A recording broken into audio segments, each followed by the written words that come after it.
Hey guys, so last night we just saw Edge of Tomorrow, and it was really awesome. There are a lot of things to think about though, especially the ending. We've kind of built out a timeline and think we have what makes sense and what actually happened. There's two important things you got to remember. One is that after Cage kills the Alpha, the big blue guy, remember that you don't ever see that Alpha again. You relive that day, but that Alpha is dead. Okay, that's really important. And then the other thing is, every time that he dies after he kills that Alpha, he always goes back to one day before the time he killed the Alpha. Exactly. Okay, so here's the timeline. Okay, so if you follow the orange, this is day one. This is when he starts out. He wakes up on the helicopter, like really early in the morning, break of dawn, comes out of the helicopter. He then meets the general a little bit later. That's when he refuses the general and he gets tased. And then right after that, he wakes up on the PAX. You know, it's a pretty quick flight.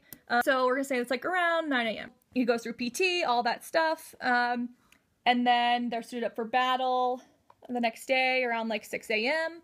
And then, you know, they have this long fight to the beach. They drop in on the beach probably around 9 a.m. and within 5 minutes he's, you know, killed the Alpha and he gets the Alpha blood. Super important. That's why I've started. Okay, so then we know he relives those sorts of days over and over and over again. And there's a couple of main things that happen as he relives that. Well, he makes a decision the next time to not meet Rita and just kind of go on this thing by himself. He doesn't want to see her die. It's the green. Yeah, it's the green. And so then finally he goes to the farm by himself, gets in the helicopter and flies himself to the dam where then he sees the Alpha. The Omega is not there. He drowns. The Omega is not where he was having these visions. They were tricking him. So the professor, the scientist that they were working with says, you know, I built this invention. That's the only chance we'll have of finding out where it is. So they go to Whitehall, they talk him into it, he opens a safe, and they have to escape, they steal the car, and that's when he injects the thing into his leg, he sees the vision of the Louvre, and then they wreck. Then he wakes up and he's had a blood transfusion, and then he's rescued by Rita, and they realize they're gonna have to go to Paris. They need a team to get there. So that night when he goes back to his room, he's confronted by the two guys again, but this time he seeks their help and he recruits them. And then after that, then they recruit the rest of the J Company. This is where it kind of gets fuzzy, but we know that at some point they decide that they're gonna, you know, prepare and they leave for Paris. We know that this happens before 6 a.m. because it's still dark outside, and then like early that morning we see Farrell finding out like where are they, where's J Company. We know that they, you know, get to Paris, they land, pretty much it's still dark, but Rita and Cage then fly the kind of helicopter, not really working, into the Louvre, and then the whole thing kind of collapses on them. They fall down in the dark. Rita distracts the Alpha and gives Cage the grenades, and then Cage goes and kills the Omega with the grenades, and then he gets the Omega blood. And that's like, we know that that's really early in the morning at that point, because right after the explosion, you see all the mimics die outside of Paris with the light. It's like daylight. So that's how we know then.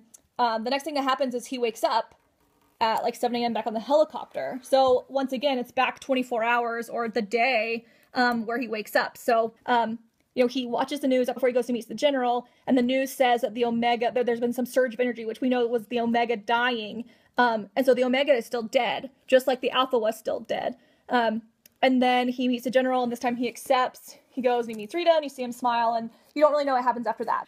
But because everything happened earlier, this time he killed this Omega earlier, he's going by the Omega instead of the Alpha timeline that he was on before. Okay, hopefully all of that made sense.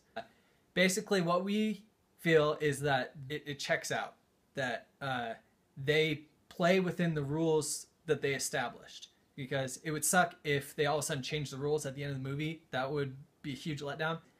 Assuming that the Omega gives Cage similar power that the Alpha did, Cage can now die over and over again and wake up at that moment on the helicopter. You know, we don't know if that's true or not, but if we are playing within the rules that they've established, I would assume that that's true. Maybe there are multiple Omegas, and they're just going to replay this day, much like Verdun. Now the mimics know how to beat the humans, and they give them the idea that they won at Verdun. Now they're giving them the idea that they can win back Europe, but the mimics now know even more. So you could take it that way. I don't know. What do you think? You can let us know. We'll upload a picture of this timeline that we drew out and let us know your thoughts.